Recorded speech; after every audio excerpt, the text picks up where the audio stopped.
Hello friends, कैसे हैं आप सभी। आशा करता हूँ आप सभी स्वस्थ होंगे। आज हमारी रीतिकाल पर यह दूसरी वीडियो होने वाली है। इससे पहली वीडियो मैं अपलोड कर चुका हूँ, आप उसको अवश्य देखिएगा, जिससे आपको रीतिकाल से संबंधित बहुत सारे प्रश्नों के आंसर मिल। आइए हम शुरू करते हैं रीतिकाल की यह दूसरी वीडियो, जिसके अंतर्गत भी आपको 25 प्रश्नों की ही श्रृंखला मिलेगी। इसका पहला प्रश्न है, सेनापति के काव्य कौशल के विषय में कौन सा विवरण सही नहीं है। तो पहला है, कवित्र रत्नाकर इनकी प्रसिद्ध रचना है। जो कवित्र रत्नाकर इनकी प्रसिद्ध रचना है बिल्कुल सही है। कवित्र रत्नाकर आद्यंत मतलब आदि से अंत तक रामचरित्र और राम भक्ति भावना से ओतप्रोत है। इनकी अप्रतिम सफलता उत्कृष्ट ऋतु वर्णन में है। और फोर्थ है, श्लेष इनका प्रिय अलंकार है। देखते हैं कि यहाँ पर ये दोनों सत्य हैं, परंतु इनकी जो कवित्र रत्नाकर है आदि से अंत तक रामचरित्र पर ओतप्रोत नहीं है। तो आपको बता दूं कवित्र रत्नाकर के बारे में, तो कि कवित्र रत्नाकर के अंतर्गत हम 5 तरंग देखते हैं। और इन 5 तरंगों में जो सबसे पहला तरंग है वो है श्लेष वर्णन। तो हम यहाँ पर देखा है कि श्लेष इनका प्रिय अलंकार है, बिल्कुल। तो श्लेष वर्णन इनका पहला तरंग है। दूसरे के अंतर्गत आता है श्रृंगार। तीसरा है ऋतु वर्णन। और जो चौथा है वो है राम कथा। ओज भाव से प्रेरित जो है राम कथा, वो इन्होंने वर्णन किया है। और जो पांचवा तरंग है वो है राम रसायन। तो हम देख रहे हैं कि आदि से अंत तक तो ये राम भक्ति से ओतप्रोत नहीं है, परंतु इसका चौथा और पांचवा तरंग यहाँ पर राम भक्ति से ओतप्रोत है। तो ये तीन आपके जो पहले हैं, जिसमें श्लेष, श्रृंगार और ऋतु वर्णन, ये भिन्न है। तो यहाँ पर दूसरा ऑप्शन आपका बिल्कुल सही होगा। आगे के कवि रिझी हैं तो कविताई, न तो राधिका कन्हाई सुमिरन की बहानो है। इस काव्यांश के रचनाकार कौन है। भिखारीदास जी हैं, केशवदास जी हैं, पद्माकर जी हैं, या फिर द्विजदेव हैं। तो आपको बता दें कि ये जो वर्णन है वो किया है भिखारीदास जी ने। और इनके जो प्रमुख काव्य ग्रंथ हैं वो होते हैं, सबसे पहले आप जानते हैं कि छंदार्णव पिंगल।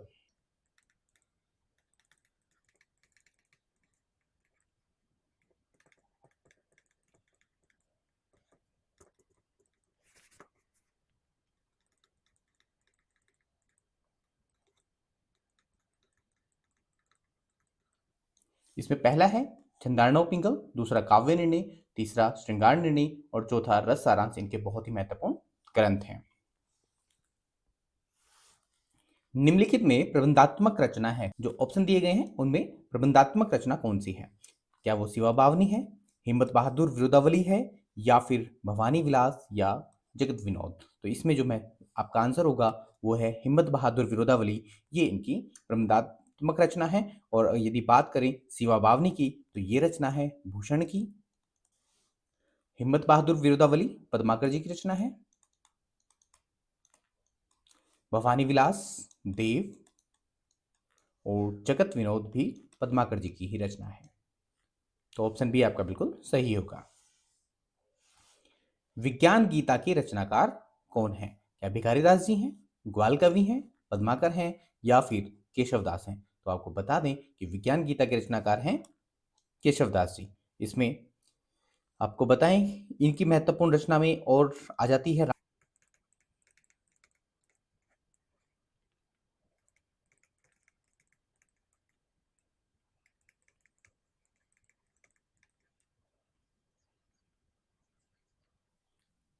इनकी महत्वपूर्ण रचना में रामचंद्रिका, कविप्रिया और रसिकप्रिया आ जाती हैं। आपको बता दें कि रामचंद्रिका को छंदों का अजायब घर कहा गया है।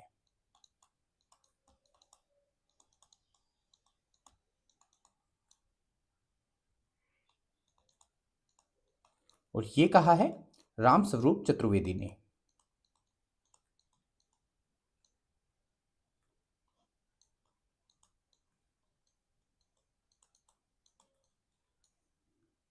केशवदास जी को शुक्ल जी ने कठिन काव्य का प्रेत कहा है।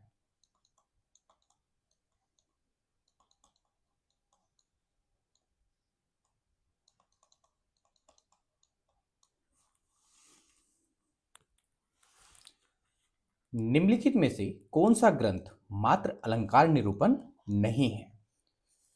तो यहां पर चार ऑप्शन है आपके पास: कविकुल कंठाभरण, शिवराज भूषण, कविकुल कल्पतरु और ललित ललाम। तो इनमें से कौन सा मात्र अलंकार निरूपण नहीं है? तो आपका जो सही आंसर होगा वो होगा ऑप्शन सी, कविकुल कल्पतरु सिर्फ अलंकार नहीं है। यहां पर अगर बात करें कविकुल कंठाभरण की, तो ये रचना है दुल्ह कवि की। बात करें शिवराज भूषण की, तो ये है भूषण की। और ललित ललाम है आपका मतीराम का।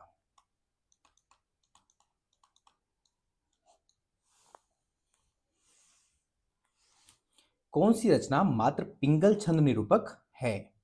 तो यहां पर आपके पास चार ऑप्शन है: भाषा भूषण, वृत्त विचार, काव्य रसायन और काव्य निर्णय। तो कौन सी मात्र पिंगल निरूपक या छंद निरूपक रचना है? तो वो ऑप्शन है आपका वृत्त विचार। ये सुखदेव मिश्र व दशरथ दो कवियों के छंद निरूपक रचना है। जो वृत्त विचार है इसमें दो कवियों का है, एक तो सुखदेव मिश्र,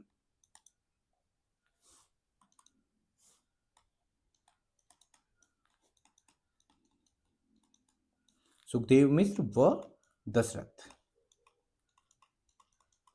दो कवि हैं। भाषा भूषण जसवंत सिंह की रचना है।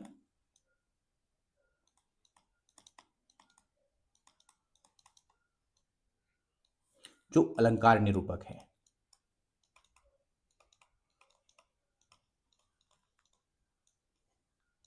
बात करें काव्य रसायन की, जो देवकृत रचना है, देव की रचना है, और ये नायक नायिका भेद रचना है।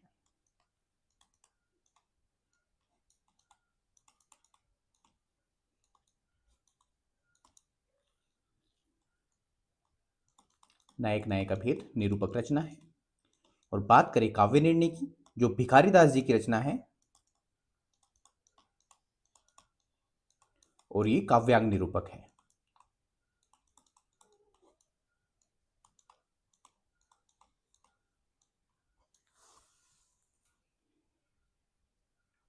कौन सी रचना रस नायक नायिका भेद निरूपक नहीं है? पहला ऑप्शन है आपके पास जगत विनोद, दूसरा सुधा निधि, तीसरा सुख सागर तरंग और चौथा है पद्माभरण। तो यहाँ पर जो ऑप्शन है वो सही होगा पद्माभरण। ये एक अलंकार निरूपक रचना है, ना कि नायक नायिका भेद निरूपक। ये है अलंकार निरूपक।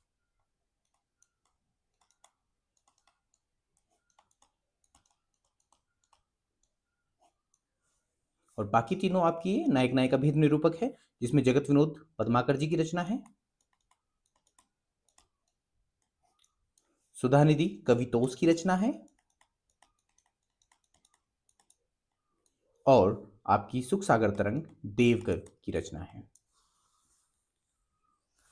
सर्वांग या विविध काव्यांग विवेचक आचार्य नहीं है। इनमें से कौन सा सर्वांग या विविध काव्यांग विवेचक आचार्य नहीं है? पहला ऑप्शन है आपके पास तोष, दूसरा प्रताप शाही, सोमनाथ या फिर भिखारीदास। तो जो सही आप ऑप्शन होगा वो है तोष। ये सर्वांग नहीं है, इन्होंने सुधा निधि लिखी है जो रस निरूपक है।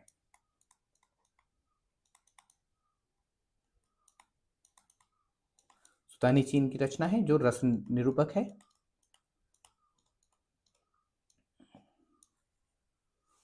प्रताप शाही की महत्वपूर्ण जो रचना है वो है काव्य विलास। सोमनाथ की एक महत्वपूर्ण रचना है, ये बहुत बार पूछी जाती है, रस पीयूष निधि।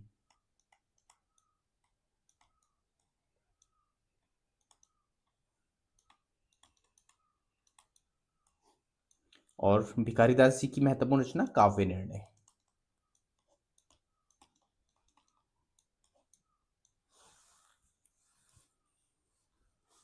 रीतिकाल के विषय में कौन सा कथन सही नहीं है? हमें सिर्फ नहीं पे ध्यान देना है। पहला है सजीव श्रृंगार की एक अदम्य लिप्सा इस युग के साहित्य में प्रतिबिंबित होती है। बिल्कुल सही बात है। कुछ रचनाओं में मुख्यतः काव्यशास्त्र सिद्धांतों को छंदोबद्ध किया गया है, तो कुछ रचनाओं में लक्षण मुक्त। ये भी बिल्कुल सही है। इस काल के रीति ग्रंथ, लक्षण ग्रंथ संस्कृत लक्षण ग्रंथों की छाया से पूर्णतः मुक्त हैं, मुक्त नहीं है, उनका प्रभाव है, यही सत्य नहीं है। अगला देख लेते हैं। रीति काव्य के विकास में तत्कालीन राजनीतिक सामाजिक परिस्थितियों का महत्वपूर्ण योग रहा है। बिल्कुल सही बात है। तो इसमें सिर्फ एक सही नहीं है, सी, तो आपका आंसर सी हो जाएगा। आचार्य लोग तो कविता करने की रीति सिखलाते हैं, मानो वह संसार से यह कहते हैं कि अमुक अमुक विषयों के वर्णनों में अमुक प्रकार के कथन उपयोगी हैं और अमुक प्रकार के अनुपयोगी। यह कथन किसका है? बहुत ही महत्वपूर्ण कोटेशन है और यह कोटेशन है मिश्र बंधु की। तो ऑप्शन बी आपका बिल्कुल सही होगा। मतीराम जी रसराज के समान पद्माकर जी का डैश भी काव्य रसिकों और अभ्यासियों दोनों का कंठहार रहा है। वास्तव में यह श्रृंगार रस का सार ग्रंथ सा प्रतीत होता है। शुक्ल जी का यह कथन पद्माकर की किस रचना के संदर्भ में है? यहाँ पर जो ऑप्शन में किस रचना की बात की गई, जैसे मतीराम जी की रसराज के समान है, तो पद्माकर जी की किस रचना से बात हुई है? तो वो बात हुई है जगत विनोद से। तो ऑप्शन सी आपका बिल्कुल सही हो जाएगा। जो पद्माभरण है, आपको बता दें कि एक अलंकार ग्रंथ है पद्माकर जी का।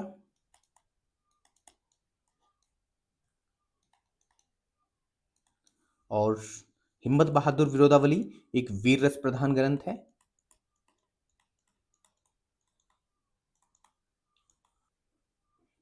गंगा लहरी में गंगा का अलंकारों से अद्वितीय अलंकरण किया गया है। हिंदी में रीति ग्रंथों की अविरल और अखंडित परंपरा का प्रभाव केशव की कवि प्रिया के प्राय 50 वर्ष पीछे चला और वह भी एक भिन्न आदर्श लेकर। तो यह कथन किसका है? अगर बात करें इसकी, तो यह कथन है रामचंद्र शुक्ल जी का। ऑप्शन डी आपका बिल्कुल सही हो जाएगा। भाषा भूषण के रचनाकार कौन है? तो आपको बताएं कि भाषा भूषण के जो रचनाकार हैं, आप इसमें भूषण शब्द दे के भूषण पे टिक नहीं करेंगे, ये इनके रचनाकार नहीं है। इनके रचनाकार है जसवंत सिंह। ऑप्शन सी आपका बिल्कुल सही हो जाएगा। जसवंत सिंह के कुछ प्रमुख ग्रंथ हैं जिसमें प्रबोध चंद्रोदय महत्वपूर्ण है, इसको आप नोट करें।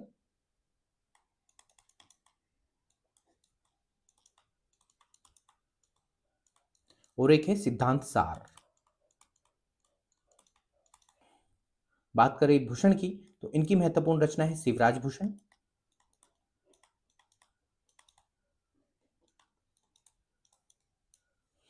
मतीराम की महत्वपूर्ण रचना ललित ललाम। और पद्माकर जी की महत्वपूर्ण रचना गंगा लहरी। और जगत विनोद इनकी सबसे महत्वपूर्ण रचना है।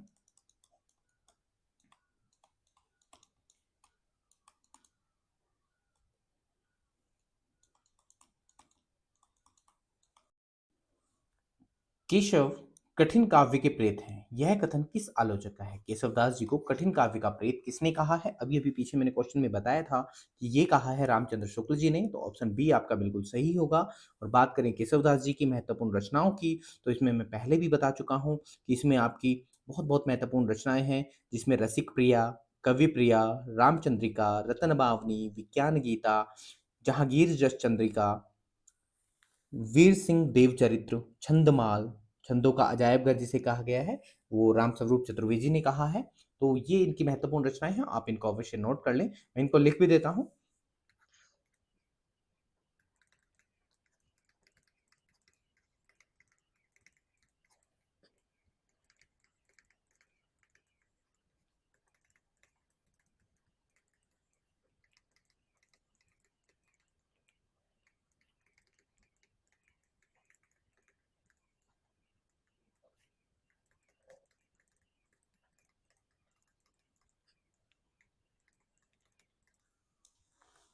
आप इनको अवश्य नोट कर लें, बहुत ही महत्वपूर्ण रचनाएं हैं और पूछी जाती हैं बार बार। रीतिकाल लगभग कितनी शताब्दियों तक चला? रीतिकाल की समय सीमा से आप जान जाएंगे कि वो कितनी शताब्दियों तक चला है। कि आप जानते हैं कि रीतिकाल जो है 1700 से 1900 विक्रमी संवत इसकी समय सीमा रही है।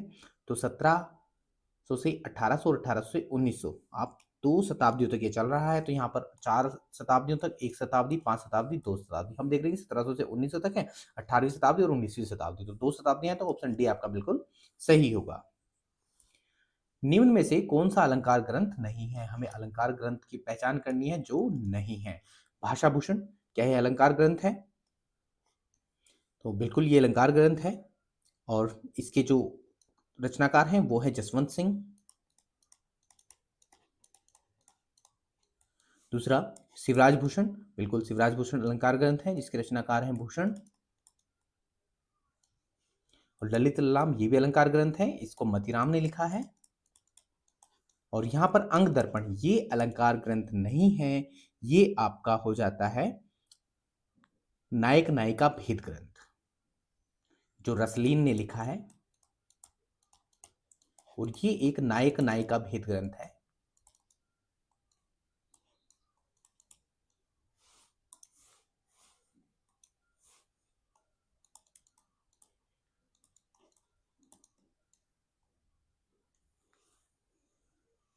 और रसलीन ने इसको 1700 अंग दर्पण 1737 में लिखा गया है।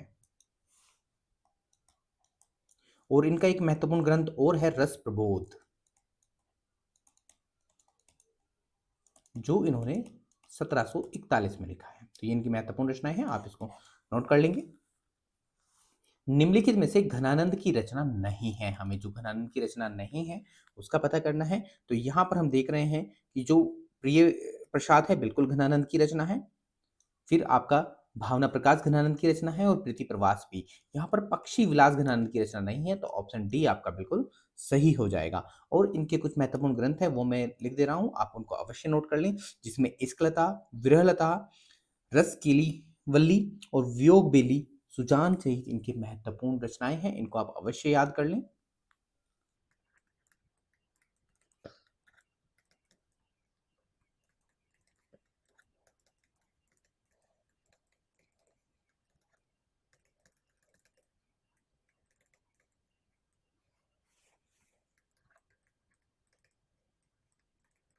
पहला आपका इश्कलता, विरहलीला, रसकेली वल्ली, वियोग बेली और सुजान हित इनके महत्वपूर्ण रचना है, आप इनको भी नोट कर लें।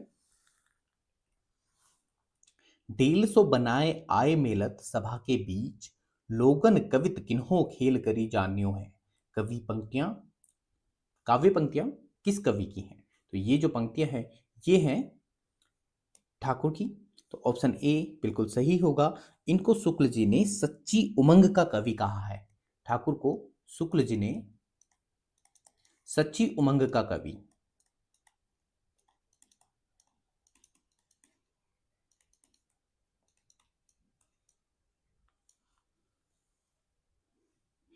और घनानंद को अगर बात करें, शुक्ल जी ने कहा है प्रेम के पीर का कवि।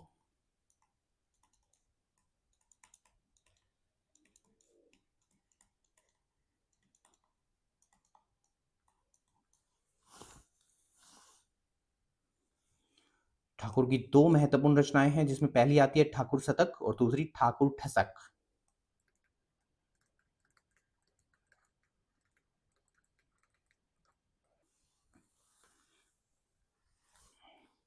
बिहारी अकेले कवि हैं जिन्होंने ग्रामीण संस्कृति के विरुद्ध घृणा की अभिव्यक्ति की है। ग्रामीण संस्कृति में घृणा की अभिव्यक्ति है बिहारी जी। तो यह कथन किसका है, यह किसने कहा है? तो यह कथन कहा है बच्चन सिंह जी ने। ऑप्शन डी आपका बिल्कुल सही होगा। और बच्चन सिंह का यदि महत्वपूर्ण ग्रंथ की बात करें तो वो हो जाता है हिंदी साहित्य का दूसरा इतिहास, जो लिखा है उन्होंने 1996 में।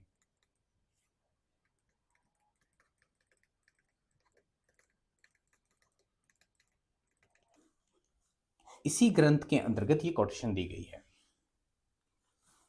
रीतिकालीन कवि मतीराम द्वारा लिखित ग्रंथ ललित ललाम है। ललित ललाम क्या है? क्या वह एक पिंगल ग्रंथ है, रस निरूपण ग्रंथ है, अलंकार ग्रंथ है, या इनमें से कोई नहीं? तो ललित ललाम कैसा ग्रंथ है? तो आपको पहले भी बताया जा चुका है इसी वीडियो के अंतर्गत कि ललित ललाम जो है वो एक अलंकार ग्रंथ है।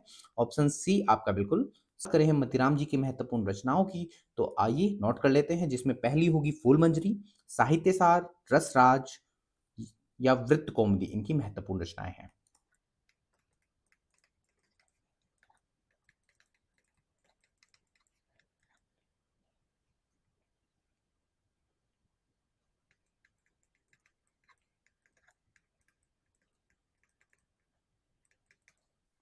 रसराज एक रस निरूपक ग्रंथ है। और ललित लाम आपको पता चल ही चुका है कि वो एक अलंकार ग्रंथ है। आप सभी इनको नोट कर लीजिएगा, बहुत ही महत्वपूर्ण है मतीराम जी। अमिये हलाहल मद भरे सीत श्याम रतनार, जियत मरत झुकी झुकी परत जेही चितवत एक बार। कवि रसलीन द्वारा रचित यह दोहा उनकी किस कृति में संग्रहित है? हम बात जिस दोहे की कर रहे हैं वो है हमारा अंग दर्पण के अंतर्गत, तो ऑप्शन बी आपका बिल्कुल सही हो जाएगा। और यदि आपको एक तथ्य बताएं कि जो रसलीन जी का मूल नाम है वो है सैयद गुलाम नबी। आप नोट कर लें, पूछ लिया जाता है ये भी। सैयद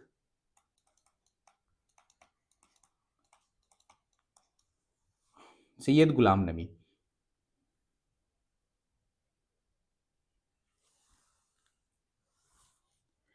यह प्रेम को पंत कराल महातरवारी की धार पे धमानो है, यह काव्य पंक्ति है। तो ये काव्य पंक्ति है आपकी बोधा की। ऑप्शन डी आपका बिल्कुल सही हो जाएगा। रामचंद्र शुक्ल ने हिंदी साहित्य का इतिहास में देव के कितने ग्रंथों का उल्लेख किया है? महत्वपूर्ण है, पूछे जाता है कई बार कि देव के कितने ग्रंथ इन्होंने हिंदी साहित्य के इतिहास के अंतर्गत लिए हैं। तो जो ऑप्शन सही है वो है बिल्कुल बी। आपके 23 ग्रंथ इन्होंने इसमें लिए हैं देव के। और ये पहले भी आपको देव के ग्रंथों के बारे में आपको मैं लिख देता हूं, आप अवश्य नोट कर लें।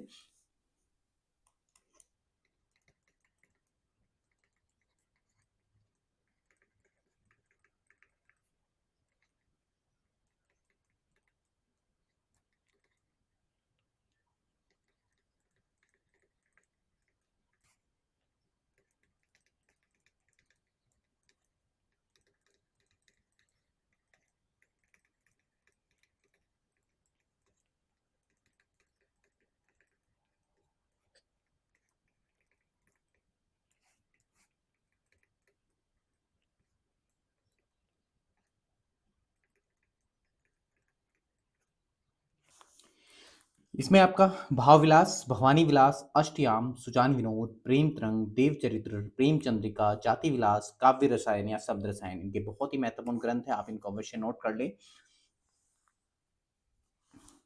शोभा रससाने न बखाने जात केहू भांति आने हैं पहाड़, मानो काजर के ढोए के। यह पंक्तियां किसकी है? महत्वपूर्ण पंक्तियां पूछ ली जाती हैं, क्वेश्चन पूछ ली जाती हैं, तो इसलिए महत्वपूर्ण पंक्तियों को आपके सामने लाया हूं। तो ये जो महत्वपूर्ण पंक्ति है ये है सेनापति की। तो ऑप्शन बी आपका बिल्कुल सही होगा। शिवराज भूषण में कितने अलंकारों का निरूपण हुआ है? तो क्या उनमें 15 अलंकार हैं, या 51, या 99, या 105? तो आपको बता दें कि शिवराज भूषण जो एक अलंकार निरूपण ग्रंथ है भूषण के द्वारा लिखा गया है, इसमें 105 अलंकारों का वर्णन है। तो ऑप्शन डी आपका बिल्कुल सही हो जाएगा। यदि बात करें इनके महत्वपूर्ण ग्रंथों की तो उसमें छत्रसाल दशक और शिवा बावनी इनके महत्वपूर्ण ग्रंथ हैं।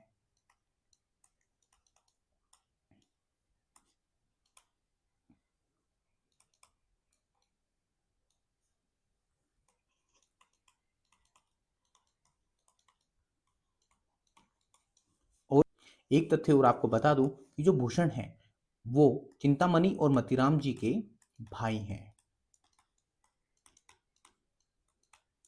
ये तीनों भाई हैं।